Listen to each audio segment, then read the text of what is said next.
Olá, tudo bem?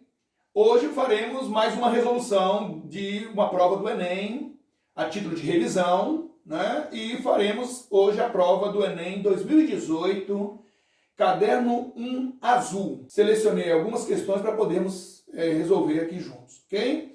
E a primeira questão é a questão 46, que diz o seguinte: no segundo Congresso Internacional de Ciências Geográficas, em 1875, aqui compareceram o presidente da República, o governador de Paris e o presidente da Assembleia. O discurso inaugural do almirante Laroussière-Lenoir expôs a atitude predominante no encontro. Abre aspas. Cavalheiros, a providência nos ditou a obrigação de conhecer e conquistar a terra. Essa ordem suprema é um dos deveres imperiosos inscritos em nossas inteligências e nossas atividades. A geografia, essa ciência que inspira tão bela devoção e em cujo nome foram sacrificadas tantas vítimas, tornou-se a filosofia da terra. No contexto histórico apresentado, a exaltação da ciência geográfica decorre do seu uso para... Bom, pessoal, vocês estão vendo aí que nesse encontro, né, o palestrante aí, né, que fez esse discurso, ele deixa muito claro qual é a intenção da utilização da ciência geográfica, né, como um instrumento de dominação, e algo que eles receberam uma ordem de uma providência, né? A providência nos ditou, quer dizer, algo superior, né? Que definiu eles, os europeus.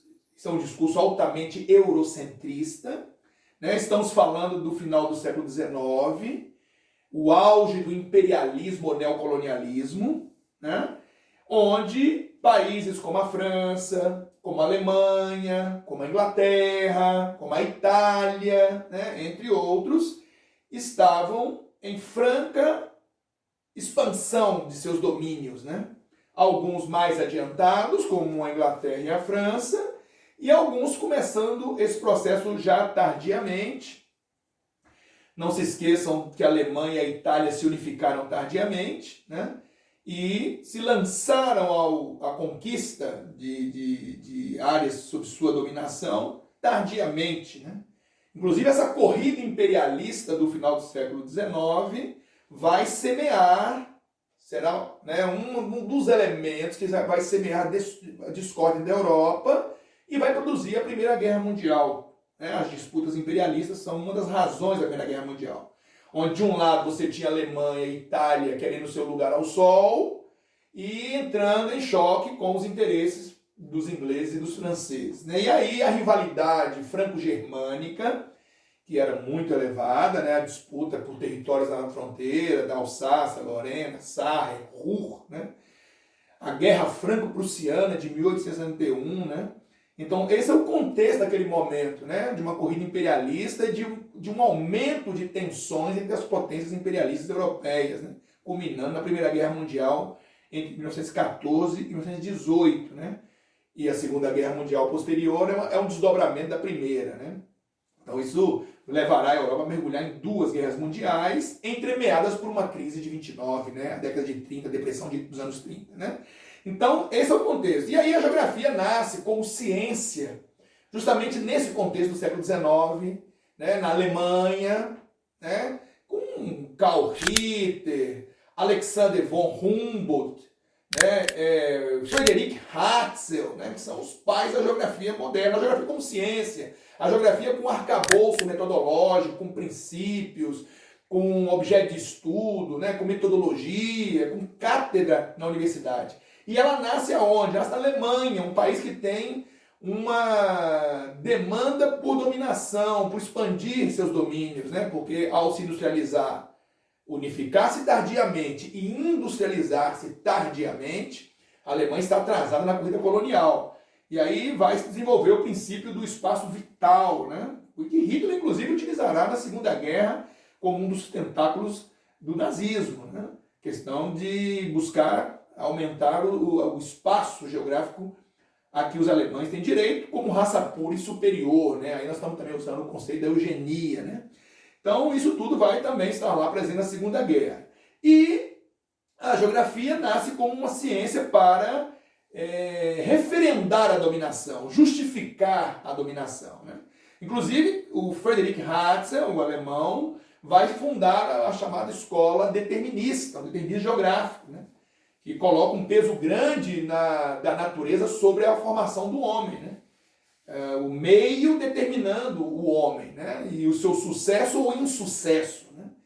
E isso é uma forma de justificar a dominação europeia sobre a África, sobre a Ásia, né? Sobre as terras que eles vão dominar, né? A famosa Conferência de Berlim, que se deu mais ou menos nesse período aí do final do século XIX, né? Onde a África foi partilhada entre europeus, né?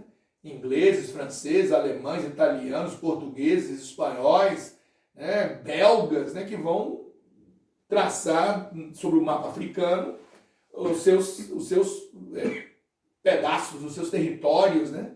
E vão partir para um processo de quê?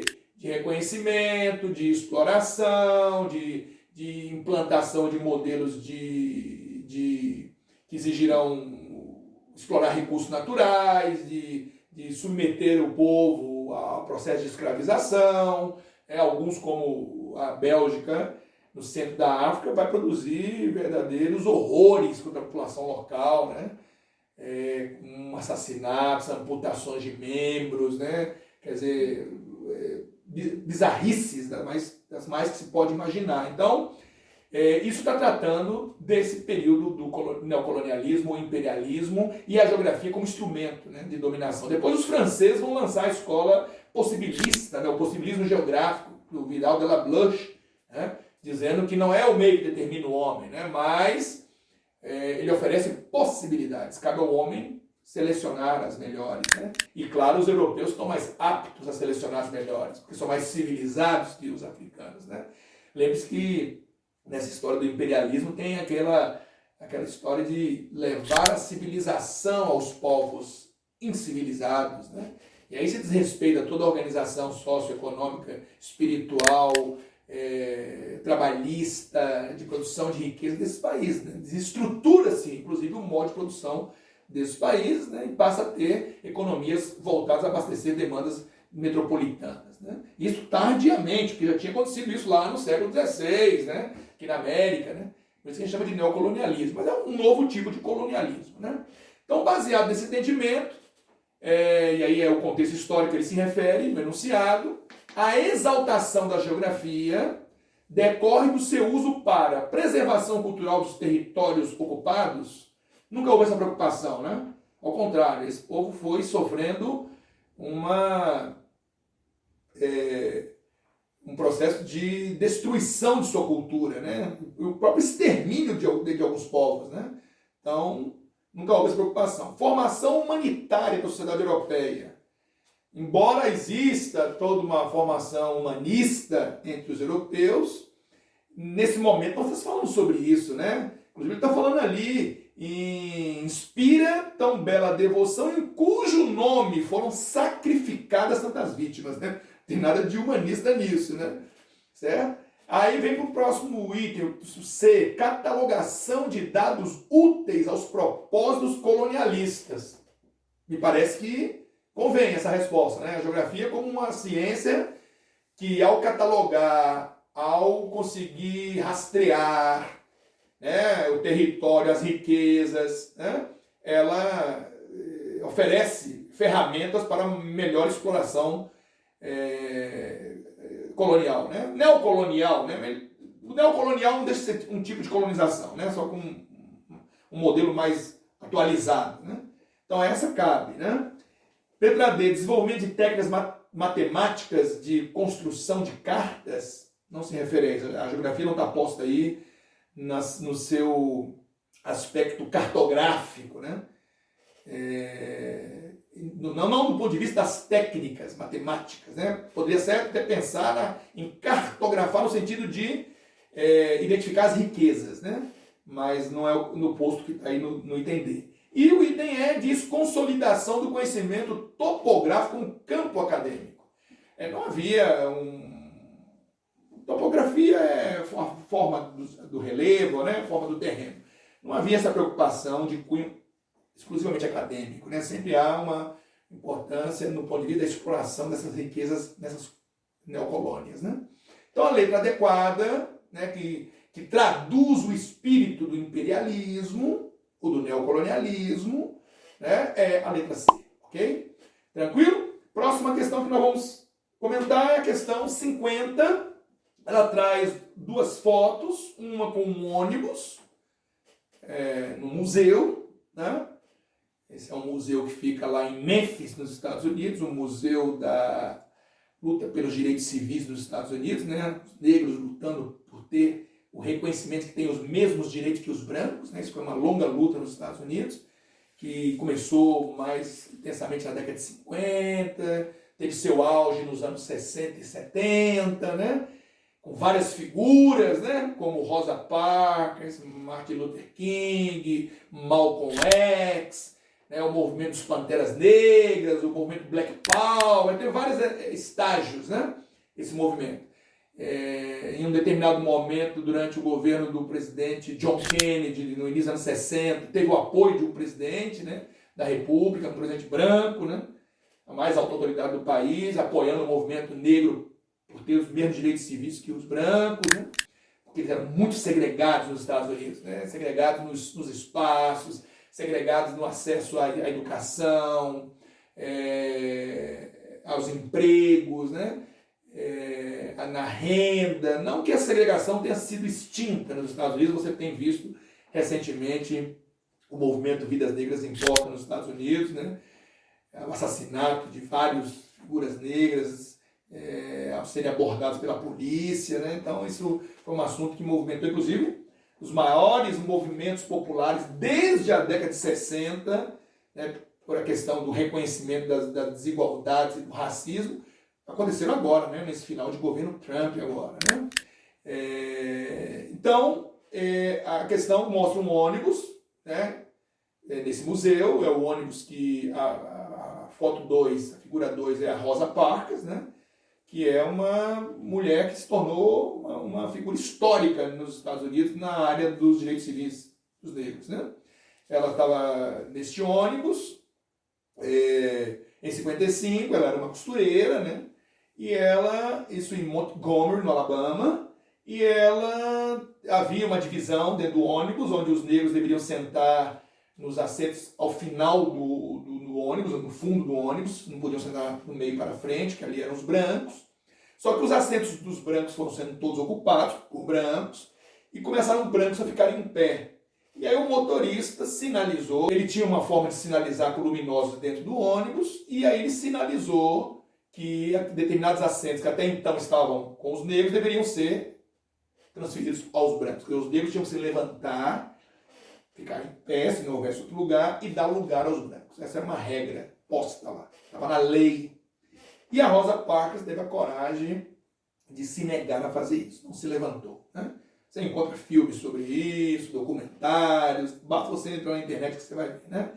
E isso levou ela a ser presa, ela foi advertida pelo motorista, não atendeu, foi chamada a polícia, ela foi presa, ela violou uma lei, e isso desencadeará um boicote dos transportes públicos pelos negros, que vai se estender por outros estados e vai, ao todo, levar mais de um ano isso, impondo grandes prejuízos à empresa de ônibus. E isso marcou uma era, inclusive quem liderou esse protesto, que se estendeu por vários estados americanos, foi o Martin Luther King, que era um jovem, na época, um pouco mais de 26 anos, um pastor, né? E vai se tornar o grande ícone dessa luta, né? E ele, infelizmente, foi assassinado no final dos anos 60, né? Em um discurso na véspera, até previu a possibilidade de não estar vivo por muito tempo, né? Tamanhas ameaças que ele sofria, fez um famoso discurso em Washington, lá no Mall, em Washington, naquela avenida central, perto do monumento onde fica o Lincoln, e tem uma representatividade grande, foi o Lincoln que aboliu a escravidão após a Guerra da Secessão dos Estados Unidos, né? Em 1861 e 1865, o Lincoln saiu vitorioso na guerra entre o Norte e o Sul e abolindo a escravidão, né? E ele fez um discurso lá no Mall, o famoso "Eu tenho um sonho", I have a dream, né? E que os filhos deles não seriam medidos pela cor da pele, sim pelo seu caráter, né? Virou um discurso icônico, né? E findou que ele era pacífico, né? Ele lutava por a movimentação pacífica das pessoas e findou que ele foi assassinado brutalmente, né? Depois dele virar o Malcolm X, que aí já é um líder com um espírito mais contundente, mais agressivo, né? Então aí o movimento negro americano vai tomar outros formatos, né? Então a questão fala: esse ônibus relaciona-se ao ato praticado em 1955 por Rosa Parks, apresentada em fotografia ao lado de Martin Luther King. O veículo alcançou o estatuto de obra museológica por simbolizar, letra A, impacto do medo da corrida armamentista. Embora estivéssemos em plena Guerra Fria e no auge da Guerra Fria, década de 50 para 60 ali, né? Onde teve guerra na Coreia, crise dos mísseis nos anos 60, não é sobre isso que esse episódio se refere, né? Democratização do acesso à escola pública. Não, o ônibus e Rosa Parks não simbolizam isso. Embora a luta pelos direitos civis englobava a participação de negros e brancos nas mesmas escolas, porque eles eram segregados, né? Preconceito de gênero no transporte coletivo. Embora Rosa Parks sofreu preconceito, mas não foi uma questão dela ser mulher, né? Foi uma questão dela ser negra. Então não é um preconceito de gênero, né? Não cabe aí, não é isso apenas, né?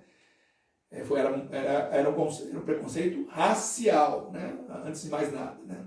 Deflagração do movimento por igualdade civil. E, por último, esse aí tem tudo a ver com o que eu acabei de explicar aqui, né? Esse movimento deflagrou essa movimentação liderada pelo Martin Luther King, né? E eclosão da rebeldia no comportamento juvenil. Não tem nada a ver, né? Então, a letra D é que se adequa a essa questão, ok? Vamos para a próxima questão, galera. Próxima questão é a questão 53. Foi-se o tempo em que era possível mostrar um mundo econômico organizado em camadas bem definidas, onde grandes centros urbanos se ligavam por si próprios a economias adjacentes, lentas, com o ritmo muito mais rápido do comércio e das finanças de longo alcance. Hoje, tudo ocorre como se essas camadas sobrepostas estivessem mescladas e interpermeadas. Interdependências de curto e longo alcance não podem mais ser separadas umas das outras. Então, o texto é a globalização como reterritorialização. A maior complexidade dos espaços urbanos contemporâneos, ressaltada no texto, explica-se pela... Pessoal, o que você observa aí? Né? Que os grandes centros urbanos, outrora, influenciavam as áreas mais adjacentes, pela a importância que eles tinham como centros de bens, serviços, né? De onde partiam fluxos importantes de mercadorias, né? De capitais, de conhecimento. E isso se tornou muito mais complexo com a globalização, com a ampliação das relações internacionais, né? Com o avanço das comunicações, da transferência de dados instantaneamente, né? Com os transportes, né? Se tornando cada vez mais eficientes, mais rápidos e conectando áreas cada vez mais distantes em menos tempo. E com tudo isso o mundo, como se diz, né? Estreitou suas distâncias, né? Embora fisicamente são as mesmas, você conecta lugares distantes mais rapidamente. Isso influencia o comércio, a geração de empregos, a redistribuição da produção industrial globalmente, dos serviços, né? Isso é a globalização, que tanto se fala, né? E aí se trabalha em escalas bem mais extensas, né? Então, e as realidades se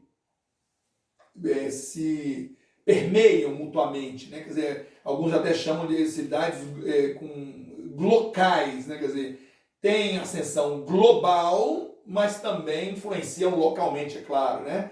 E, quer dizer, não é mais apenas do local, você tem que considerar a influência local, regional, nacional, transnacional, das cidades globais que têm essa capacidade de conexão, né, e de estender sua influência para além de suas fronteiras nacionais, né? Então, essa complexidade maior dos espaços urbanos contemporâneos, ela se explica por quê? Pela expansão das áreas metropolitanas, pela emancipação de novos municípios, pela consolidação de domínios jurídicos, pela articulação de redes multiescalares ou pela redefinição de regiões administrativas. Como a gente está falando de escalas distintas, local, nacional e global, né, pessoal, que se interrelacionam cada vez mais, a letra D é a mais adequada para expressar o que está no texto, né, o fenômeno que está no texto, que é a articulação de redes multiescalares, né, quer dizer, o global com o local, né, com o nacional, né, se interrelacionando mutuamente, né, e rompendo com algumas hierarquias rígidas que antes existiam, né? E as telecomunicações, a TI, né, o avanço dos transportes, né? Isso tudo tem as cadeias globais de produção, tudo isso tem facilitado muito esse tipo de relacionamento mais denso e mais complexo entre as cidades no mundo, né? E entre as populações, ok? Próxima questão é a questão 55. Os soviéticos tinham chegado a Cuba muito cedo, na década de 60, esgueirando-se pela fresta aberta pela imediata hostilidade norte-americana em relação ao processo social revolucionário.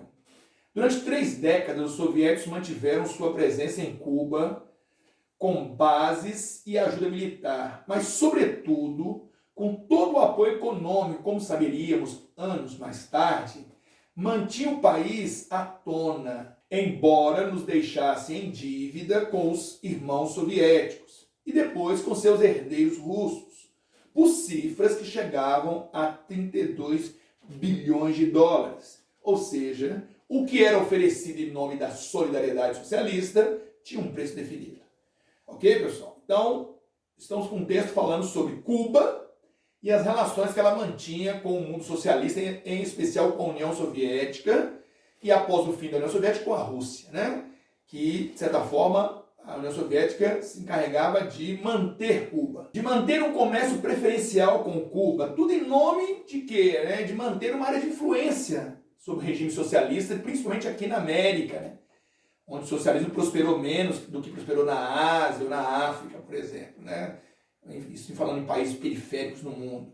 E Cuba se tornou, assim, a menina dos olhos dos soviéticos, né? Alguns quilômetros apenas da Flórida, nos Estados Unidos, né? Inclusive, ali houve a famosa crise dos mísseis 62, né? Onde os soviéticos firmaram aliança com os cubanos e instalaram secretamente bases de mísseis apontadas para os Estados Unidos. Isso resultou num bloqueio à ilha cubana por navios americanos e o mundo ficou em suspense, né? A princípio com medo de um ataque nuclear, uma guerra nuclear entre soviéticos e americanos, né? Ao final chegou-se a um acordo e desmobilizaram-se as tensões na região. Mas foi considerado o ponto alto da Guerra Fria e que envolveu Cuba, né? Na época do governo do Kennedy nos Estados Unidos e do Nikita Khrushchev na União Soviética, né? E Cuba, então, tinha esse privilégio de ser bancada, né? Num comércio preferencial, não só com a União Soviética, com países do leste europeu, que faziam parte do bloco socialista, né? E quando o Mikhail Gorbachev, o líder soviético, né, chegou ao poder em 85, começou reformas em 87, perestroika, glasnost, né, abertura, transparência, reestruturação, né, isso tudo preocupou muito Cuba, né, porque Cuba foi ficando à deriva, né, a União Soviética estava em crise, chegou ao final a colapsar, né. Em dezembro de 91, acabou a União Soviética, acabou a Guerra Fria, acabou o financiamento que os cubanos recebiam. Então, a década de 90 para Cuba foi uma década dura, né? De racionamento, de gente fugindo do país aos milhares, né? Em balsas, né? Precariamente em direção aos Estados Unidos, né? Foi um momento duro lá para eles, né? E até hoje eles vivem esse rigor, né? Até porque também sofrem um embargo ainda dos Estados Unidos, né? Desde os anos 60. Né? Embora Obama tenha ensaiado uma aproximação, Trump já voltou a se distanciar de novo e aumentar o rigor das sanções, né? E Cuba vem passando também por uma transição agora, né?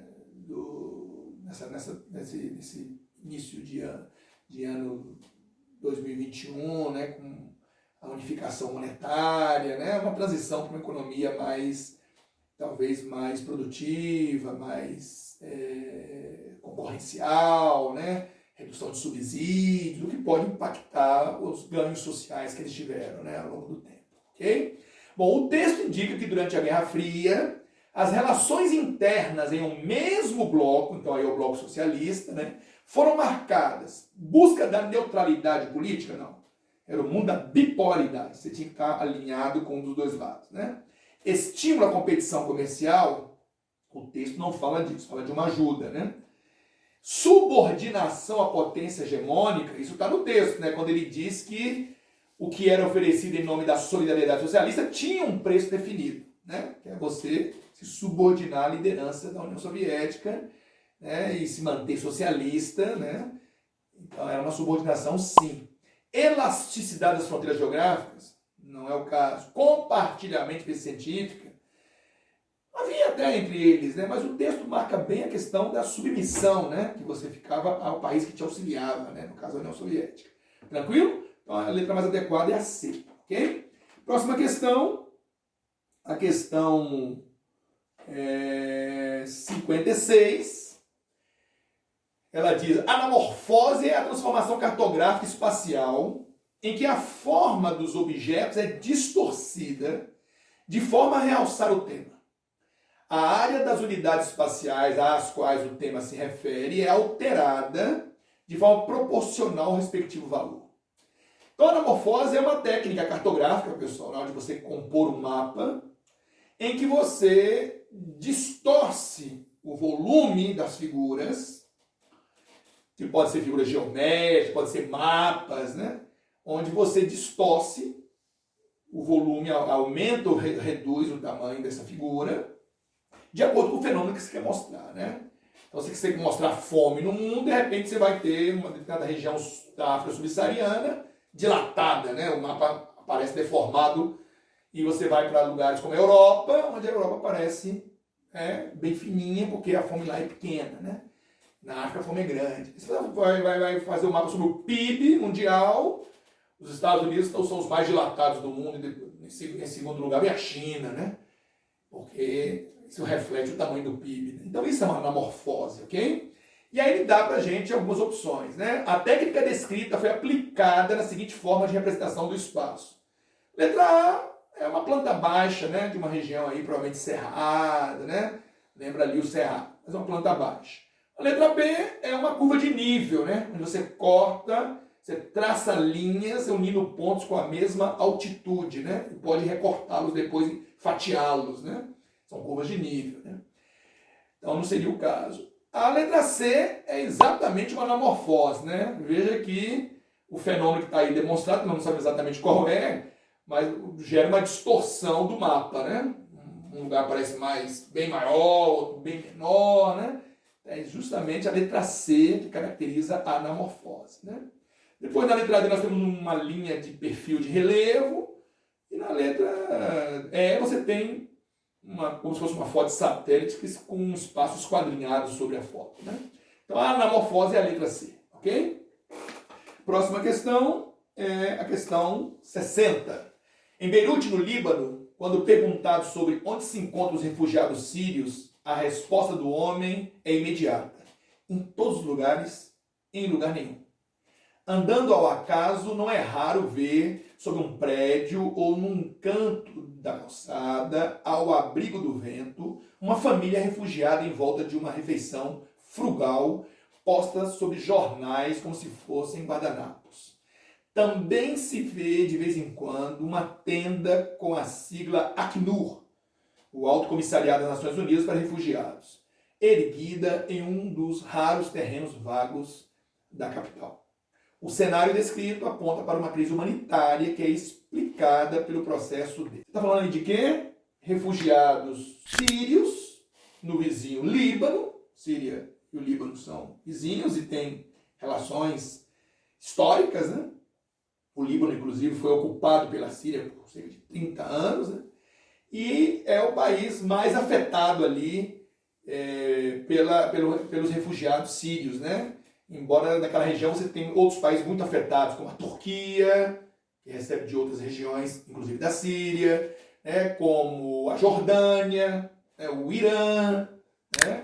E alguns países da África também, né? Etiópia, Chad, República Democrática do Congo, né? Então, são os países mais afetados no mundo, né?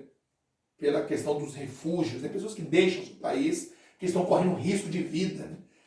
Diante da guerra, diante da fome, né? Ou diante das duas coisas simultaneamente, perseguições religiosas, é o que for, né? E a Acnur é a agência que cuida disso. O país que mais produziu refugiados desde a Segunda Guerra, né? Por causa da famosa Primavera Árabe, né? Que foi aquele levante de jovens pedindo mais democracia, menos corrupção, fim daquelas ditaduras, né? Que aconteceu no final de 2010, início de 2011, que levou a Síria à mais longa guerra civil de toda a Primavera Árabe, né?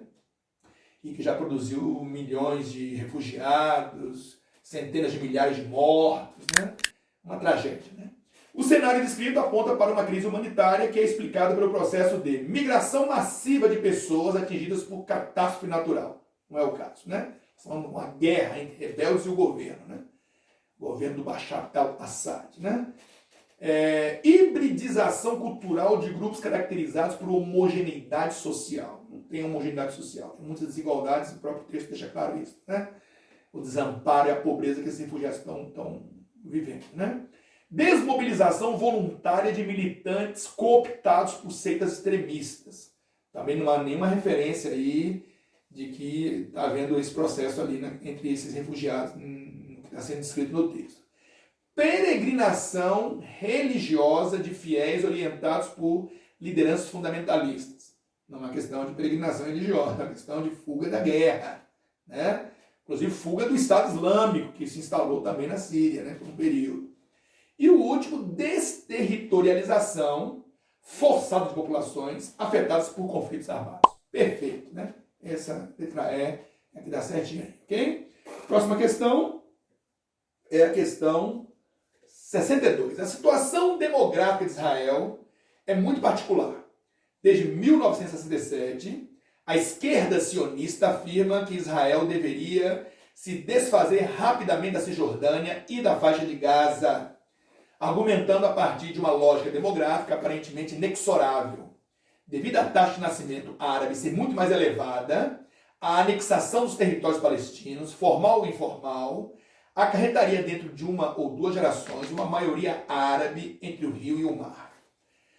A preocupação apresentada no texto revela um aspecto da condução política desse Estado edificado ao... Pessoal, nós estamos falando de que aí? Dos conflitos que envolvem Israel e os povos árabes, em especial os palestinos, que já produziram várias guerras, né? 48, Guerra da Independência, 56, Guerra pelo Canal do Suez, 67, Guerra dos 6 Dias, que é essa que está citada aí, quando os territórios palestinos foram totalmente ocupados por Israel, né? Além dos territórios da Síria, do Egito, e as que a Jordânia dominavam na época, né? E em 73, Guerra do Yom Kippur, né? Então, assim, Israel progressivamente foi ocupando territórios com assentamentos e controlando. Atualmente a faixa de Gaza está sob controle palestino, né? Mas há uma questão demográfica. Segundo projeções, em 2016 o número de palestinos superou já o número de judeus naquela região, né? Porém, a maior parte dos palestinos vive em territórios árabes ainda, né? Em territórios palestinos. Não vivem em territórios judeus, né? Mas os judeus ocupam territórios palestinos. Então eles estão preocupados com o quê? Com essa evolução demográfica que é muito mais acelerada a favor do mundo árabe, né? Então eles acham que deveria se definir o Estado árabe e Israel retirar dessas terras, porque misturado como está, há uma tendência, né, de cada vez ter mais árabes em meio a judeus, né? Isso leva a uma questão de conflito, tensões, segurança, né? Então ele quer dizer, A preocupação apresentada no texto revela um aspecto da condição política desse Estado identificando a abdicação da interferência militar em conflito local? Não. A busca da preeminência étnica sobre o espaço nacional? É isso que ele está dizendo, né? Cada vez mais árabes vivendo entre o Mar Mediterrâneo e o Rio Jordão, né? Em terras que hoje são ocupadas pelos judeus e controladas pelos judeus, com exceção da faixa de Gaza que o judeu já desocupou, né? Tranquilo? Então a letra B é a letra correta, né? Tranquilo? Vamos para a próxima questão, a questão 63. Você tem um mapa mundi, escrito trajetória de ciclones tropicais, né? Que são o quê? Áreas com diferença de pressão que geram um deslocamento de ar, né, o vento em grandes velocidades, formando os furacões, né, os ciclones, aqui na América, muito comum aqui no Caribe, no sul dos Estados Unidos, né, ou na Ásia, né, no sul da Ásia, no sudeste da Ásia, na região do Índico, no Pacífico, né, que lá na Ásia ganha o nome de tufões, né, que são zonas com grande diferença primeiro de grande insolação, com grande quantidade de umidade, temperaturas elevadas nas águas, grandes diferenças de pressão, e isso gera uma espécie de aspirador, né, que puxa a umidade embaixo, joga ela para cima e geram torrentes de ventos com grandes velocidades, com grande poder destrutivo, né? Inclusive alterando até nível de água do mar, ondas, né, e tudo mais. Qual característica do meio físico é condição necessária para a distribuição espacial do fenômeno representado, né? É a cobertura vegetal com porte arbóreo? São as barreiras de relevo, barreiras orográficas com altitudes elevadas? É a pressão atmosférica com diferença acentuada? Isso que gera os ciclones, os furacões, né? Superfície continental com reflexividade intensa ou correntes marinhas com direções convergentes? Então, o que justifica a trajetória dos ciclones, nessa linha, você está vendo aí que é uma linha tanto ao norte como ao sul, né? Em relação aos trópicos, né? É justamente a questão da diferença de pressão atmosférica, né? Beleza? Então, letra C. Próxima questão é a questão 65. Os portos sempre foram resposta ao comércio praticado em grande volume, que se dá via marítima, lacustre e fluvial, e sofrem adaptações ou modernizações, de acordo com um conjunto de fatores que vão desde a sua localização privilegiada, frente a extensas interlândias. Interlândia é a área sobre a qual o porto influencia diretamente, né? A área que o porto atende, né? Passando por sua conectividade com modernas redes de transporte que garantam acessibilidade, associados no atual momento à tecnologia que os transforma em portas de lança de uma economia globalizada e comprime o tempo em nome da produtividade e da competitividade. Pessoal, hoje os portos estão cada vez mais modernos, contam com navios com cada vez maior capacidade de transporte, e o advento dos containers, no final dos anos 50, revolucionou o transporte mundial e a própria globalização, né? Porque permitiu carregar os produtos com mais rapidez, com mais segurança. Os navios ficam menos tempo atracados, fazem mais viagens em menos tempo, né? Isso agilizou o comércio mundial e reduziu custos, né? E permitiu a redistribuição da cadeia produtiva global. Então, uma mudança que permitiu aos portos adequarem-se às novas necessidades comerciais apontadas no texto foi a intensificação do uso de containers. Letra A. Corretíssimo isso aí. Ok, galera?